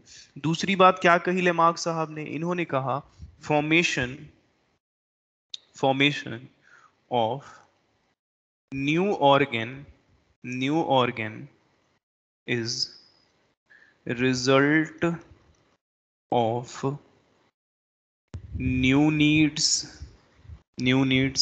and is in direct response to changing environment। इनका कहना यह था कि आपके शरीर में कोई भी नया ऑर्गन तब आता है जब आपकी जरूरतें बदलती हैं, आप चाहते हैं, और साथ साथ इन्वायरमेंट का डिमांड भी होता है। मतलब जैसे आपको मैं समझाता हूं इन्वायरमेंट का क्या डिमांड है और किस तरह से इसका ड्रॉबैक क्या है, उससे आपको समझ में आ जाएगा। इनका कहना यह था कि आपके शरीर में कोई नया ऑर्गन आ सकता है, नई चीज आ सकती है, शर्त यह है कि इन्वायरमेंट भी वो चीज डिमांड करे और आप भी चाहें। जैसे मैं आपको समझाता हूं कि हमारी धरती पे आज से पहले जंगल ही जंगल हुआ करता था, फॉरेस्ट ही फॉरेस्ट हुआ करता था। लेकिन आपने क्या किया, फॉरेस्ट को काट के वहां पे अब घर बना लिए, महल बना लिए, ठीक, ऐसे बड़े बड़े बिल्डिंग्स बना लिए, ऐसे बड़े बड़े बिल्डिंग्स बना लिए। अच्छा, बिल्डिंग्स बना लिया फॉरेस्ट को काट के, तो अब क्या है, आप मान लीजिए टॉप ऑफ द फ्लोर पे रह रहे हो। एक जमाने से आप लिफ्ट से ऊपर नीचे आ रहे हो, पैदल जा रहे हो, आपने जंगलों को काट के गृहस्थी बसा ली, रोड पे जाम लग जा रहा है। तो एक जमाने से इंसान चाहता था कि काश अगर मेरे पर होते तो यहीं से ग्लाइड करके मैं नीचे उतर जाता, कोई लिफ्ट की जरूरत नहीं। अगर मेरे पंख होते तो मैं उड़ के एक जगह से दूसरी जगह पे चला जाता। ऊपर से इन्वायरमेंट भी डिमांड कर रहा है कि हाँ भाई तुम्हारा पंख हो जाना चाहिए। पंख होता तो तुमको लिफ्ट लगाने का जरूरत नहीं पड़ता, पंख होता तो तुमको हेलीकॉप्टर की जरूरत नहीं पड़ती, पॉल्यूशन नहीं होता। इन्वायरमेंट भी डिमांड कर रहा है कि हाँ तुम्हारा पंख हो जाना चाहिए, और तुम तो चाह ही रहे हो कि काश मेरे पंख हो जाते तो मैं हवा में उड़ जाता। लेकिन क्या पंख आ गया है? दोनों चाह रहे हैं फिर भी पंख नहीं आया है। मतलब इसका ड्रॉबैक था, हम कई ऐसी चीजों को चाहते हैं कि हमारे पास वो आ जाए, लेकिन नहीं आता है। उसका कारण यही है कि ऐसी चीज कोई पॉसिबल नहीं है। मैं कह ही रहा हूं इनके हर पॉइंट्स गलत हैं। इसका ड्रॉबैक क्या है? फ्रॉम एंशियंट टाइम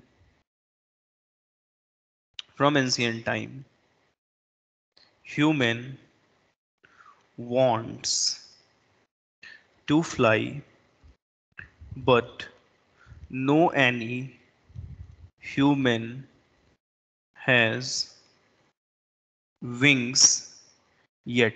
पर आज तक किसी इंसान के पंख नहीं आए हैं। तीसरा पॉइंट हम लोग बात कर लेते हैं। तीसरा पॉइंट क्या है इनका? तीसरा पॉइंट था theory of use and disuse. Theory of use and disuse. ये कहते थे जिस ऑर्गन का ज्यादा यूज करोगे वो ज्यादा डेवलप हो जाएगा, और जिस ऑर्गन का कम यूज करोगे वो धीरे धीरे वेस्टिजियल हो जाएगा। हालांकि इस बात में बहुत हद तक सच्चाई थी। जैसे आप इस छोटी उंगली का कम यूज करते हो तो धीरे धीरे छोटा हो रहा है, अपेंडिक्स का कम यूज है तो धीरे धीरे फिर क्या हो गया है? वेस्टिजियल। मतलब इस बात में बहुत हद तक सच्चाई थी, लेकिन ये बात भी पूरी तरह जो है वो सच नहीं था, पूरी तरह जो है सही नहीं था। तो आखिर इस बात में क्या गलती है मैं आपको समझाता हूं। अच्छा, जैसे मान लीजिए आप ही की क्लास में कई ऐसे बच्चे होंगे, या बच्चे छोड़िए, मैं अगर बताऊं कि आपका दिमाग है और आपका दिल है, आपके शरीर में दो ऑर्गन्स हैं।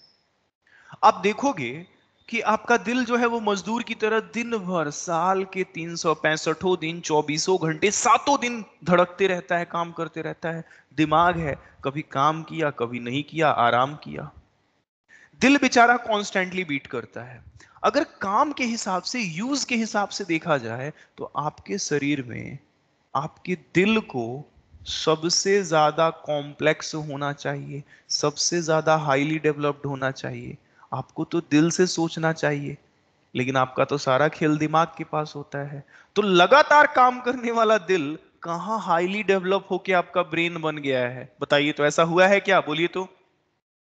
इस No, थ्योरी sir. के हिसाब से आपका सबसे ज्यादा दिल काम करता है। आपके दिल को अब तक दिमाग बन जाना चाहिए था, सबसे ज्यादा डेवलप हो जाना चाहिए था। हो जाना चाहिए था कि नहीं हो जाना चाहिए था? Yes sir. ठीक, heart should be the most developed organ. दूसरी बात करते हैं, एक तो ये बात हो गई, कहता है सर कई बार हम लोग देखते हैं कई बच्चे पढ़ाकू होते हैं। आप हैं दिन भर सो रहे हैं आराम से आंख बंद करके, आंख का यूज ही नहीं कर रहे हैं। अब पढ़ाकू बच्चा बेचारा दिन भर आंख का यूज कर रहा है, पता चला कि कुछ दिन में उसका आंख ना हो कि डीएसएलआर कैमरा बन गया, zoom in zoom out feature आ गया। क्या भाई, तो बहुत आंख का यूज करता था, उसका आंख ना हो कि लेंस हो गया है, उसका आंख ना हो कि टेलीस्कोप हो गया है, वो तो चांद को भी देख लेता है। देख रहे हो, जूम इन फीचर आ गया है। ऐसा है क्या कि जो वोरेसियस रीडर हैं, जो पढ़ाकू बच्चे हैं, उनका आंख ज्यादा डेवलप कर जाता है और आप आंख का यूज अगर कम करते हैं, कम पढ़ाई लिखाई करते हैं, तो धीरे धीरे अंधे हो जाते हैं? ऐसा नहीं है। ऐसा अगर होता तो जो पढ़ाकू लोग होते हैं उनके आंख को हाईली डेवलप होना चाहिए, उल्टा खराब ही हो जाता है कि नहीं हो जाता है, बोलिए तो। Yes sir. Yes, तो sir. ये बात भी इनकी गलत साबित हो गई। चौथी बात इन्होंने जो कही वो बहुत ब्लंडर मिस्टेक था, छोटा मोटा मिस्टेक नहीं था। इन्होंने कहा theory of inheritance, inheritance of acquired character. देखो दो तरह के कैरेक्टर होते हैं, एक तो आपका एक्वायर्ड कैरेक्टर होता है और एक जेनेटिक कैरेक्टर होता है। देखो एक्वायर्ड कैरेक्टर क्या होता है, जो आप अपने लाइफ टाइम में एक्वायर करते हो। जैसे मान लो मैंने दिमाग लगा लगा के पढ़ लिख के हम आईएएस बन गए, डॉक्टर बन गए, इंजीनियर बन गए, आईआईटीएन बन गए। अब क्या है भाई, इनका कहना था कि देखो तुम खूब पढ़ाई करके खूब दिमाग घिस के आईएएस बन गए, अब तुम्हारे बच्चा को कुछ नहीं करना है, मतलब तुमने वो कैरेक्टर अपनी जिंदगी में एक्वायर किया कि तुम अपने अपने दिमाग को तेज बनाया। अब ये तेज दिमाग तुम्हारे बच्चे में भी चला जाएगा, तुम्हारा बच्चा भी तुम्हारे जितना तेज होगा। इसकी कहाँ गारंटी है कि हम आईएएस हैं तो मेरा बच्चा आईएएस ही हो जाए? पता चला रोड छाप बन गया, वो किसी लायक नहीं बना। पता चला आप जो है जिम जा जाके पसीना बहा बहा के ही बॉडी बना लिए, पहलवान बन गए, तो आपका बच्चा भी पहलवान ही पैदा लेगा। क्या भाई, एक्वायर्ड कैरेक्टर है, बॉडी बनाया है, देखो इसका बच्चा भी बॉडी बिल्डर पैदा लिया है, इसकी गारंटी है क्या? एक्वायर्ड कैरेक्टर्स कभी पास ही नहीं करते हैं। हम बॉडी बना लेंगे तो मेरा बच्चा भी पहलवान पैदा लेगा, इसकी क्या गारंटी? हो सकता है वो लीन एंड थिन पैदा ले, इसकी कोई गारंटी नहीं है। कभी भी एक्वायर्ड कैरेक्टर एक जगह से दूसरी जगह पे नहीं जाते हैं। अगर कुछ जाता है तो वो जाता है हमेशा जेनेटिक कैरेक्टर्स, सोमैटिक सेल्स से कैरेक्टर्स पास नहीं करते हैं। आप कितना भी बॉडी बना लीजिए, दिमाग भी कितना तेज कर लीजिए, जो कैरेक्टर आपके स्पर्म में है, ओवा में है, वही जाएगा, ये सब कैरेक्टर्स नहीं जाते हैं। बोलिए तो, समझ में आया? Yes, sir.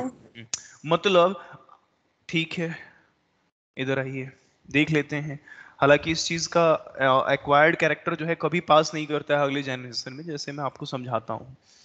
जैसे क्या है, अगर ऐसा होता तो एक पहलवान का बच्चा पहलवान होता, एक इंटेलिजेंट पर्सन का बच्चा इंटेलिजेंट ही होता। इसका एक बहुत बड़ा प्रूफ और भी है। आप देखते हैं इंडिया के अंदर ज्यादातर बच्चियां जो जन्म लेती हैं, जन्म के कुछ सालों बाद उनके नाक और कान में छेद कर दिया जाता है ताकि वो ऑर्नामेंट्स पहन सके, ज्वेलरी पहन सके। ऐसा सालों से किया जा रहा है, पीढ़ी दर पीढ़ी किया जा रहा है। तो नाक और कान में जो छेद किया जाता है वो एक एक्वायर्ड कैरेक्टर है। कोई भी बच्ची जो है जन्म लेती है तो उसके नाक और कान छिदे हुए नहीं होते हैं। अब हम हर पीढ़ी में ये काम कर रहे हैं, आज से नहीं कई सैकड़ों साल से कर रहे हैं, फिर भी आज तक कोई ऐसी बच्ची नहीं पैदा ली है जिसके नाक और कान बाय बर्थ छिदे हुए हो। पता चला कि एक लड़की के कान में नाक कान छेद दिए, अगला बच्चा सब सब नाक कान छिदा हुआ पैदा ले रहा है। क्या भाई, तो कैरेक्टर था, पास कर गया? ऐसा नहीं होता है। अगर ऐसा होता तो ये चीजें अगली जनरेशन में पास आउट करती। तो मैं क्या कह रहा था, ड्रॉबैक है, आप कह सकते हो ब्लैक स्मिथ, समझते हैं लोहार जो होता है, जो लोहा पीटता है। तो ड्रॉबैक क्या है, आप कह सकते हो इसमें black Smith child should be body builder. जो दिन भर लोहार होता है, जो लोहा पीटता है, उसकी बॉडी बन जाती है तो उसके बच्चे को बॉडी बिल्डर होना चाहिए। फिर मैंने क्या कहा कि इंडियन वुमेन्स के नाक और कान में पिन्ना लोब में छेद किया जाता है, लेकिन कोई बच्ची बाई बर्थ, चलो ये हो गया, आप समझ गए, इतना काफी है। हालांकि इस चौथी थ्योरी को एक्सपेरिमेंटली भी किसी ने डिसअप्रूव किया था। एक्सपेरिमेंटल डिसअप्रूव हम आपको बताते हैं, ध्यान दीजिएगा। इसका एक्सपेरिमेंटल डिसअप्रूव किसने किया था तो मैं आपको बताता हूँ। इसको एक्सपेरिमेंटली डिसअप्रूव किया था वेइसमैन ऑगस्ट साहब ने। बहुत फेमस सवाल है वेइसमैन ऑगस्ट साहब का, हम बताते हैं आपको। एक सेकेंड रुक जाइए। Experimentally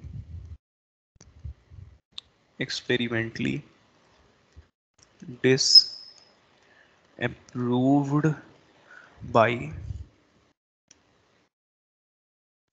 वेइशमन August. इधर देखिए वेस्मिन ऑगस्ट साहब ने क्या किया, क्या है एक्सपेरिमेंटल डिसअप्रूव, आपको समझाते हैं। देखिए वेस्मिन ऑगस्ट साहब ने परफॉर्म किया था, परफॉर्म्ड, क्या परफॉर्म किया था, तो मैं आपको बताता हूं। Performed mutilation experiment. देखो म्यूटिलेशन एक्सपेरिमेंट ना कह के इसको ह्यूमिलेशन एक्सपेरिमेंट कहो। ये शोषण था, किसका शोषण था, तो मैं आपको समझाता हूँ। देखिए वेस्मिन ऑगस्ट साहब ने बताया कि भाई कभी भी एक्वायर्ड कैरेक्टर्स अगली पीढ़ी में पास नहीं करते हैं। तो लोगों ने पूछा कैसे मान ले, तो देखो वेस्मिन साहब ने क्या किया, एक चूहिया को पकड़ा। जैसे मान लीजिए एक चूहिया थी, ऐसे एक चूहिया बना देते हैं हम, देखिए ध्यान से। इधर एक चूहिया बना दीजिए ऐसे, ठीक। इधर इसका पूंछ बना दीजिए। चलिए चूहिया ये बहुत बेकार बनी है, पर कोई बात नहीं, ऐसे चूहिया बना दीजिए। मान लीजिए माइस थी। इन्होंने क्या किया, इस चूहिया का पूंछ काट लिया, काट लिया इसका पूंछ, इसका बेचारी का पूंछ काट लिया, ठीक। फिर इसके बच्चे हुए, ठीक। मान लीजिए इसकी अगली पीढ़ी आई, इसके अगले बच्चे हुए। इन्होंने क्या किया, अगली पीढ़ी में भी इसका पूंछ काट लिया। देख रहे हैं, हर पीढ़ी के चूहिया का, फिर इसी चूहिया का जो अगला पीढ़ी आया उसका भी इन्होंने पूंछ काट लिया, ठीक। अगला भी पूंछ काट लिया। ऐसा शोषण उन्होंने इसके लगातार 22 पीढ़ियों के साथ किया, 22 जेनरेशन के साथ किया, इस इंतजार में कि हर बार हम चूहिया का पूंछ काट देते हैं, इसको टेललेस बना देते हैं, तो ये कैरेक्टर इसके बच्चों में जाना चाहिए। कोई तो बच्चा होगा जो बिना पूंछ वाला पैदा लेगी, लेकिन हर बार ये पूंछ काटते और अगली पीढ़ी का बच्चा पूंछ वाला आता, फिर पूंछ काटते, अगली पीढ़ी का बच्चा पूंछ वाला आता। तो इन्होंने कहा देखो, अगर एक्वायर्ड कैरेक्टर को पास करना था तो चलो एक पीढ़ी में नहीं गया, दो पीढ़ी में नहीं गया, तीन में नहीं गया, चार में नहीं गया, 10 में जाता, 20 में जाता। अब नहीं गया तो कब जाएगा? हर पीढ़ी में हम पूंछ काट रहे हैं, फिर भी कोई टेललेस माइस नहीं पैदा ले रही है। मतलब एक्वायर्ड कैरेक्टर्स कभी भी पास नहीं होंगे। नहीं होते हैं। म्यूटिलेशन एक्सपेरिमेंट एक तरह का शोषण था चूहिया के साथ, उसके 22 पीढ़ी का पूंछ काटा गया। क्या था? कटिंग ऑफ, लिख देते हैं हम इसमें, लिख देते हैं, चलिए लिख देते हैं, cutting of mice tail for 22 successive, लगातार successive generation, but no, but no any mice was born without tail। हर चूहिया का पूंछ था, ध्यान दीजिएगा, विदाउट टेल। हर चूहिया पूंछ वाली पैदा लेती थी, क्योंकि ये कैरेक्टर्स जो टेल में थे, पूंछ में थे। अब किसी इंसान का हाथ काट दीजिए, सोचिए कि उसका बच्चा बिना हाथ वाला पैदा ले ले। ऐसा हुआ है क्या कि किसी का हाथ कट गया तो उसका बच्चा बिना हाथ वाला पैदा ले रहा है? बताइए तो। हेंस हेंस आप कह सकते हैं द कैरेक्टर, कौन सा कैरेक्टर? द कैरेक्टर एक्वायर्ड, जैसे यहां पे क्या एक्वायर किया गया है? Absence of tail, absence of tail in life is not passed to next generation. वो अगली पीढ़ी में पास नहीं करता है। क्लियर? कोई बात, कोई दिक्कत?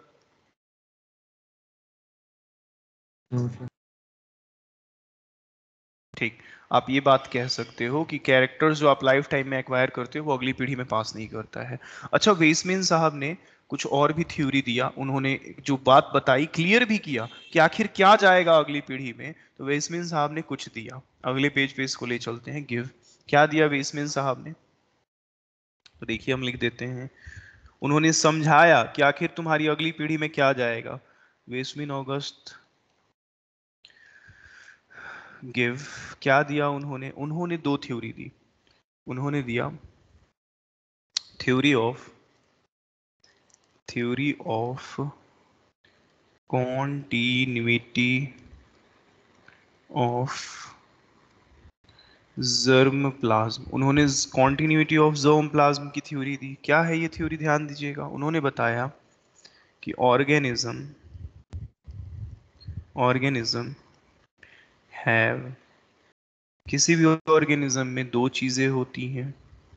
एक क्या होता है, सोमैटोप्लाज्म होता है, दूसरा क्या होता है, ज़ोम प्लाज्म होता है।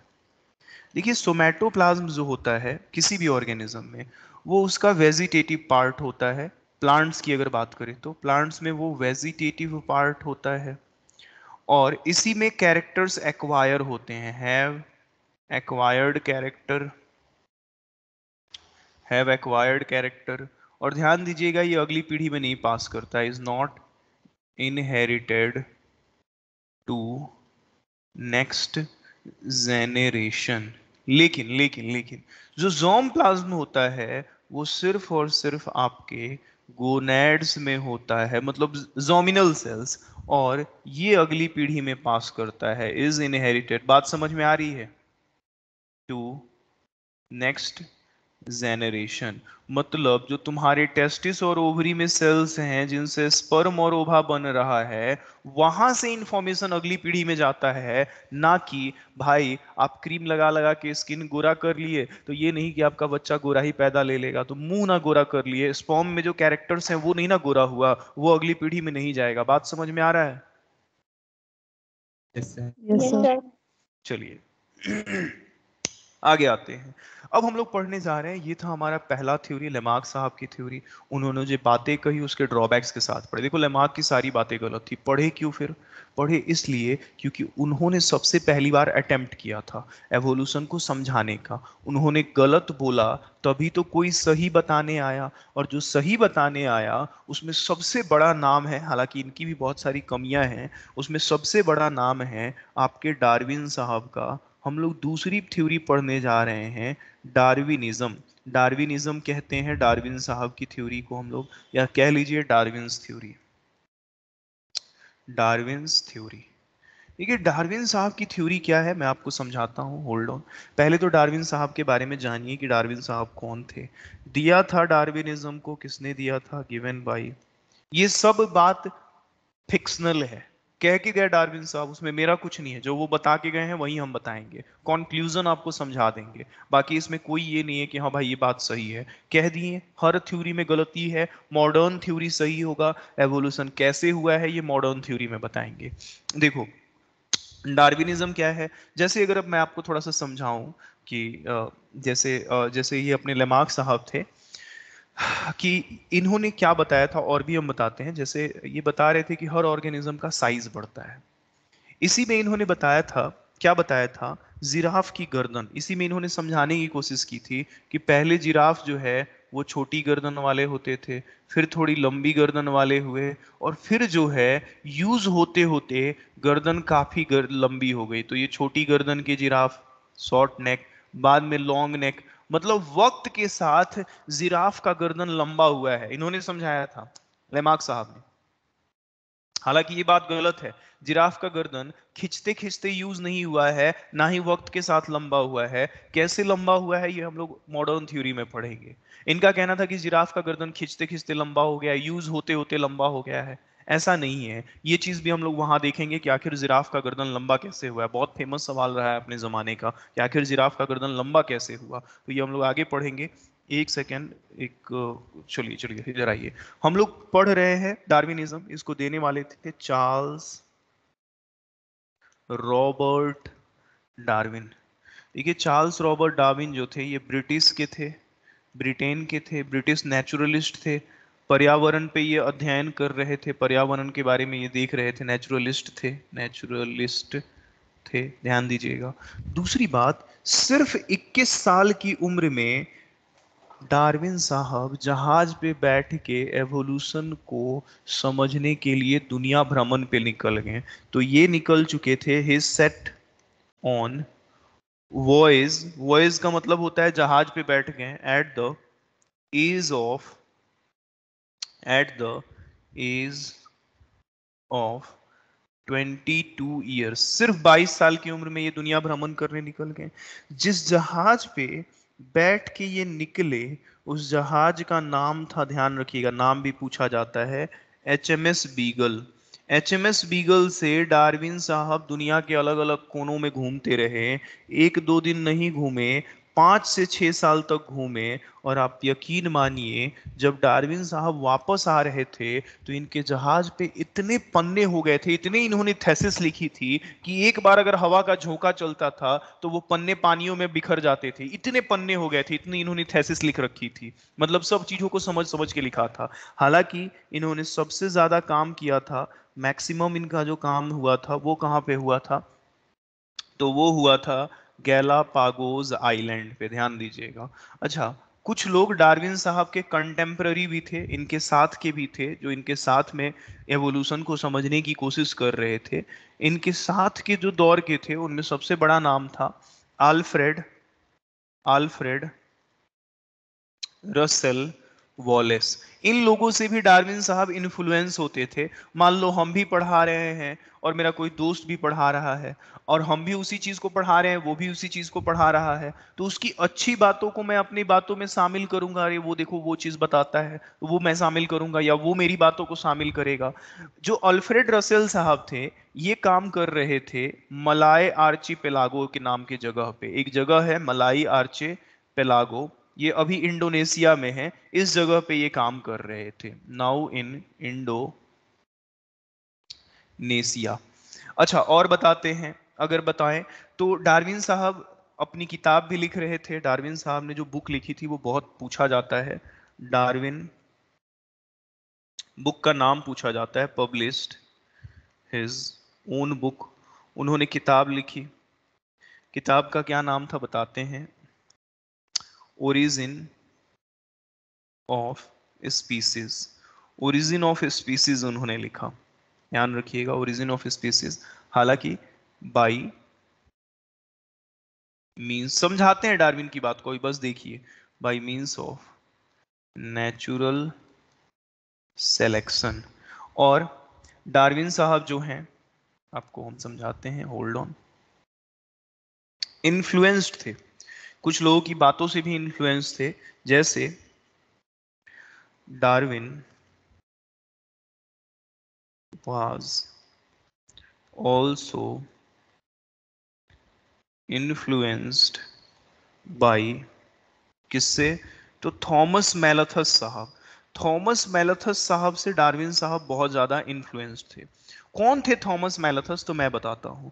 थॉमस मैलाथस साहब जो हैं वो पॉपुलेशन पे स्टडी कर रहे थे, और उन्होंने किसी भी पॉपुलेशन के बारे में कुछ बातें कही थी। पहले तो इनकी बातों को समझिए, तब आपको पता चलेगा कि आखिर कैसे डार्विन साहब इसमें इनकी बातों से इतने ज्यादा प्रभावित हुए थे। देखिए, डार्विन की थ्योरी पे मैं आऊंगा। फिलहाल जानिए कि डार्विन साहब जो है ब्रिटिश के थे, 5-6 साल वो घूमे अलग अलग जगह पे। इन्होंने किताब लिखी ओरिजिन ऑफ स्पीसीज, इंपॉर्टेंट है, पूछा जाता है। दूसरी बात, डार्विन साहब जिससे इन्फ्लुएंस थे, जिसकी बातों से सबसे ज्यादा प्रभावित थे, वो थे मैलाथस साहब की बातों से। मैलाथस साहब ने कुछ बात कही, क्या उन्होंने बात कही कि किसी भी पॉपुलेशन में हर ऑर्गेनिज्म, जैसे हम ही लोग हैं, तो ऐसा तो नहीं है कि इंसान जब रिप्रोडक्शन करने जाता है तो सोचता है यार इस बार रिप्रोड्यूस करेंगे तो एक ही बच्चा पैदा करेंगे। ये चीजें आपके कंट्रोल में नहीं है। हो सकता है जुड़वा बच्चा हो जाए, हो सकता है 3 बच्चा हो जाए। कुत्ते हैं, रिप्रोड्यूस करने जाते हैं तो सोचते होंगे कि भाई एक ही बच्चा पैदा ले, पता चला 6 बच्चा पैदा ले लिया, कुत्तों के 6-6 पपीज हो जाते हैं। तो जिस ऑर्गेनिज्म की जितनी रिप्रोडक्टिव क्षमता होती है, मछली है, ये थोड़ी ना सोचेगी कि नहीं भाई बहुत ज्यादा मछली हो गई है तालाब में, हम 2 ही अंडा देंगे, पता चला एक बार में 1000 अंडा दे रही है। तो जिस ऑर्गेनिज्म की जितनी रिप्रोडक्टिव फिटनेस होती है, उससे वो मैक्सिमम कैपेसिटी से रिप्रोड्यूस करता है। कुत्ते 6 बच्चे पैदा कर रहे हैं, इंसान एक बार में 1-2 बच्चा पैदा कर रहा है, और तालाब की मछली एक बार में 1000 बच्चे पैदा कर रही है। इस हिसाब से तो धरती पे मछली ही मछली होनी चाहिए या तालाब में मछली ही मछली होनी चाहिए, वहीं पे बेचारा मगरमच्छ 4-5 बच्चा पैदा कर रहा है और मछली 1000 बच्चा पैदा कर रही है। तो मैलथस साहब कहते थे कि हर पॉपुलेशन में हर ऑर्गेनिज्म अपने मैक्सिमम रिप्रोडक्टिव फिटनेस से रिप्रोड्यूस करता है। अब किसी की ज्यादा है किसी की कम है, मछली 1000 बच्चा पैदा कर रही है, तुम 2 बच्चा पैदा कर रहे हो, कुत्ता 6 बच्चा पैदा कर रहा है, तो ऐसा तो नहीं है कि गली में सिर्फ कुत्ता ही कुत्ता नजर आ रहा है, इंसान धरती से हट ही गया भाई। क्या भाई, तो कुत्ता से भी बढ़ गया है, देखो ना 6-6 बच्चा पैदा कर रहा था। मैलथस साहब ने कहा नहीं, कुत्ता भले 6 बच्चा पैदा कर ले, इंसान भले एक ही बच्चा पैदा करता हो और मछली भले 1000 बच्चा पैदा कर ले, असली कहानी पॉपुलेशंस पे शुरू होता है पैदा करने के बाद। बावजूद इसके कि हर ऑर्गेनिज्म अलग अलग रिप्रोडक्टिव एबिलिटी से रिप्रोड्यूस करता है, नेचर इनके पॉपुलेशन पे लगाम रखता है। कुत्ते का 6 बच्चा हो जाए, लेकिन हो सकता है ठंड में 2 बच्चा मर गया, हो सकता है रोड पे 2 बच्चों के ऊपर गाड़ी चली गई और अल्टीमेटली एक ही कुत्ता बचा। मछली भले 1000 अंडे पैदा कर दे, लेकिन हो सकता है धूप में उसके कुछ अंडे सूख जाएं, कुछ अंडों को मेढक खा जाए, कुछ अंडों को मगर कुछ मछली बन भी जाए तो उनको मगरमच्छ खा जाए। मतलब बावजूद इसके कि हर ऑर्गेनिज्म अपनी मैक्सिमम क्षमता से रिप्रोड्यूस कर रहा है, किसी की भी आबादी अनकंट्रोल्ड नहीं है, उनके ऊपर लगाम खींच के रखा है नेचर। नेचर तरह तरह के चैलेंजेस देता है, अरे पैदा तो ले लिए, कहानी तो अब शुरू हो रही है, जी के दिखाओ, बीमारियों से लड़ के दिखाओ, खाना ले के दिखाओ, क्योंकि कंपटीशन तो अब शुरू हुआ है। बात समझ में आ रही है? Yes sir. ये भी अपने मैलथस साहब कहते थे और ये सच भी आप देखते भी हो। मैलथस साहब एक और बात कहते थे कि किसी भी पॉपुलेशन का सीधा कनेक्शन है नेचुरल रिसोर्सेज के साथ। अगर आप नेचुरल रिसोर्सेज को एक्सप्लॉइट करोगे तो उसकी आबादी अफेक्टेड होगी। तुमने जंगल काटे, टाइगर्स का नंबर कम हुआ या नहीं हुआ? बोलो तो।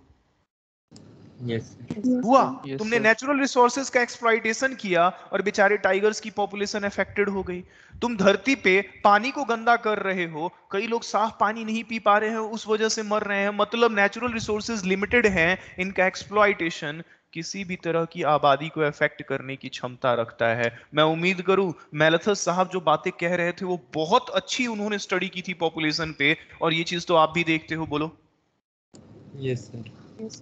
तो धरती के हर पॉपुलेशन में, चाहे इंसान का हो, मछली का हो, कुत्तों का हो, हर population, every population has enormous capacity to increase its number exponentially,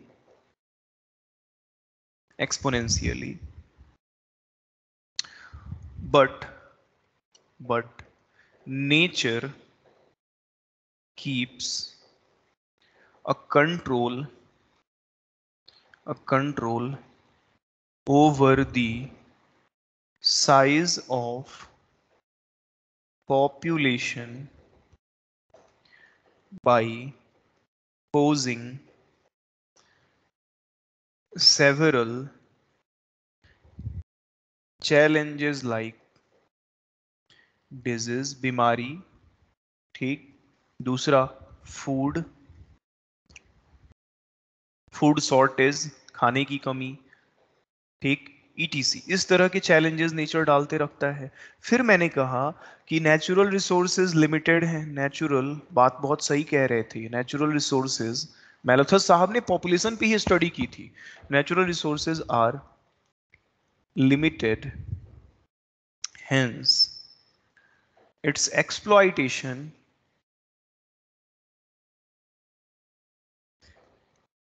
affects, क्या इफेक्ट करता है वो? आबादी को, पॉपुलेशन को। तीसरी बात समझते हैं। चौथी बात बहुत इंपॉर्टेंट थी। उन्होंने कहा ज्यादातर वक्त द पॉपुलेशन, भले कितना भी बच्चे पैदा कर ले, कुत्ता 6 बच्चा पैदा कर रहा है, इंसान एक ही बच्चा पैदा कर रहा है, लेकिन ऐसा नहीं है कि रोड पे कुत्ता ही कुत्ता है, इंसान ही ज्यादा है। द पॉपुलेशन, क्योंकि उनके चैलेंजेस ज्यादा हैं इस पॉपुलेशन में, उनके पॉपुलेशन में खाने की बेचारे सबको कमी है, 6 बच्चा तो हो गया, इंसान खिलाने वाला है ही नहीं।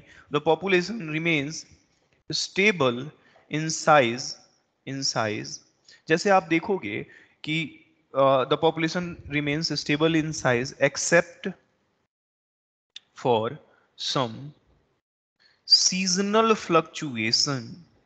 देखो ज्यादातर पॉपुलेशन में, चाहे कुत्तों की पॉपुलेशन हो, कीड़े मकोड़े की पॉपुलेशन हो या इंसानों की पॉपुलेशन, ज्यादातर वक्त पॉपुलेशन का जो साइज होता है वो स्टेबल होता है। हालांकि कुछ सीजन से हैं जब पॉपुलेशन किसी ऑर्गेनिज्म का ज्यादा देखने को मिलता है। जैसे आप विंटर की बात देख लीजिए, विंटर में कुत्तों का बच्चा होता है।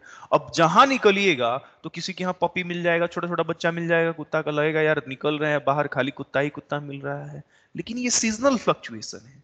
जय उसी विंटर में आप नोट करोगे कि उनका नंबर बहुत ज्यादा बढ़ा है, लेकिन जैसे ही सर्दी बढ़ती है कई पपीज मर जाते हैं, खाने की कमी से मर जाते हैं, फिर गर्मी में देखिएगा बेचारा एक आधा कुत्ता ही बचा रहता है। दूसरा एग्जांपल आप देखते हैं, अभी ऐसे घर में एकदम मस्त सो रहे हैं, एकदम कहीं कीड़ा उड़ा मच्छर उच्छर नहीं काट रहा है आपको, बरसात का सीजन आता है, बल्ब जलाएं घर में कीड़ा भर जाता है, आप कहते हैं हे भगवान इतना कीड़ा घुस गया, पूरा किताब बेड उड सब कीड़ा से भर जाता है। बरसाती कीड़े, बरसाती कीड़ा हरदम नहीं ना मिलता है, ऐसा तो नहीं कि जब खोल रहे हैं तब घर में कीड़ा भर जा रहा है। अब बरसाती कीड़ा एक्सपोनेंशियली बढ़ता है, और जैसे ही बरसात खत्म होता है टक से डाउन हो जाता है। तो कुछ सीजनल फ्लक्चुएशंस को छोड़ के सामान्य तौर पे हर पॉपुलेशन क्या रहती है बताइए तो, स्टेबल। ठीक, Yes, sir.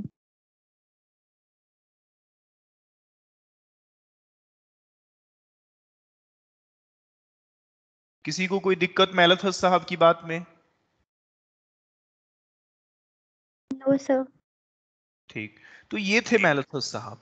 इन्हीं की बातों से अभी आपको थोड़ी देर में पता भी चलेगा कि अपने डार्विन साहब बहुत ज्यादा इन्फ्लुएंस थे। अब पढ़ाने जा रहे हैं डार्विन के point, main points of Darwinism. और ये चीज अगले लेक्चर में शुरू करेंगे कि आखिर डार्विन साहब का कहना क्या था। बड़े लोगों से प्रभावित थे और फिर डार्विन साहब ने अपनी बात कही थी। तो अगले लेक्चर में डार्विन की थ्योरी को खत्म करेंगे, म्यूटेशन थ्योरी छोटा है, और फिर आपको मॉडर्न थ्योरी पढ़ाएंगे। मॉडर्न थ्योरी थोड़ा बड़ा है, मॉडर्न थ्योरी के बाद आपका चैप्टर ऑलमोस्ट खत्म हो जाता है। तो अगले लेक्चर में हम लोग करीब करीब मॉडर्न थ्योरी तक पहुंच जाएंगे, और उसके अगले में है टाइम है, इस महीने मेरा कमिटमेंट है, अगले 10 दिनों में आपका, ये 10 दिनों में क्या 2 लेक्चर में, 2 से ढाई लेक्चर में ये चैप्टर खत्म हो जाएगा। तो फिर मिलते हैं अगली क्लास में। अगर आप कुछ पूछना चाहते हैं तो पूछ सकते हैं, पीडीएफ में अपलोड कर देता हूँ थोड़ी देर में। कोई Thank you, दिक्कत? sir. कोई ठीक ठीक ठीक, पूछ सकते हैं आप, पूछ लीजिए।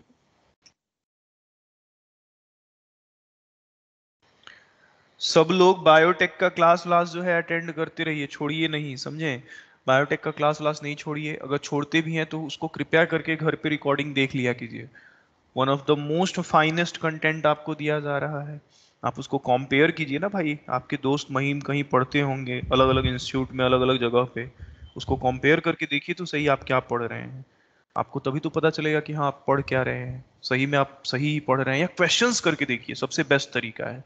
आप अप्लाई करके देखिए, अगर आपके सवाल बनते हैं मतलब हम सही हैं, नहीं बनते हैं मतलब हम गलत है, तो हमको बताइए कि नहीं सर आप तो वैसे ही बोल के चले जाते हैं। तो वो चीज़ें हैं, जरूर देखिए। आप बायोटेक पे सबसे ज़्यादा इस साल काम किया है मैंने, बाकी फिजियो तो ऑलरेडी आप मैं पढ़ाता ही था, बायोटेक भी पढ़ाते थे, लेकिन उस चीज़ को मैंने अलग लेवल पे लेके गए हैं, सिर्फ स्टूडेंट्स के लिए ही। चलिए पीडीएफ आपको मिल जाएगा। कोई दिक्कत है, कोई सवाल है, या लेक्चर खत्म किया जाए? चलिए फिर मिलते हैं। Thank you sir. ठीक, thank you. Thank you, sir.